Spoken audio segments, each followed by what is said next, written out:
हिंदू पंचांग के अनुसार पितृ पक्ष यानी श्राद्ध पक्ष का प्रारंभ भाद्रपद मास की शुक्ल पक्ष की पूर्णिमा तिथि से आरंभ होते हैं। 16 दिनों के श्राद्ध को लेकर इस बार थोड़ी सी कंफ्यूजन है कि ये 17 या फिर 18 सितंबर कब से प्रारंभ हो रहे हैं, क्योंकि कई लोग 17 सितंबर को अनंत चतुर्दशी मानकर 18 सितंबर को पूर्णिमा मान रहे हैं।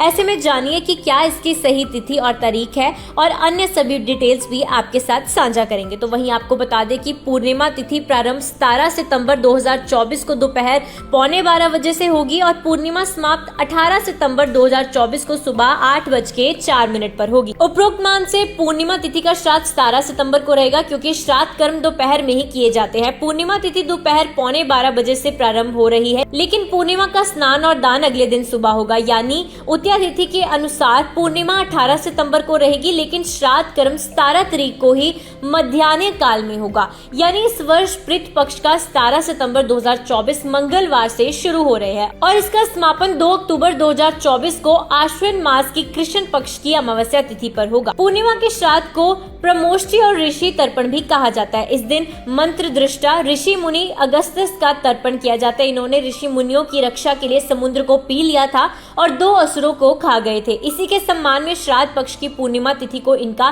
तर्पण करके ही पितृ पक्ष की शुरुआत की जाती है। पितरों का श्राद्ध करने का समय मध्याह्न काल, कुतुब काल, रोहिणी काल और अभिजीत मुहूर्त रहता है।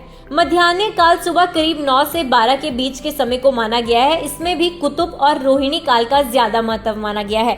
कुतुब काल दिन का 8वां प्रहर होता है और जो करीब 11:30 से 12:30 बजे के बीच होता है। पाप का शमन करने के कारण इसे कुतुब कहा गया है। इसी बीच बुधवार को छोड़कर अभिजीत मुहूर्त भी रहता है। जैसे पंचबली कर्म में गाय, कुत्ते, कौवे, चींटी और अतिथि या देव को भोजन कराते हैं, तो ये नहीं सोचते हैं कि उन्हें क्या भोजन दे रहे हैं। उसी प्रकार योग्य ब्राह्मण को भी उपरोक्त पंचबली कर्म में ही गिना जाना चाहिए। बटुक यानी कम उम्र के बालक ब्राह्मण यथाशक्ति 1 से लेकर 11 ब्राह्मणों को भोजन करा सकते हैं। ऐसा कहते हैं कि भांजा और जमाई को भोजन कराना 100 ब्राह्मणों को भोजन कराने के बराबर होता है।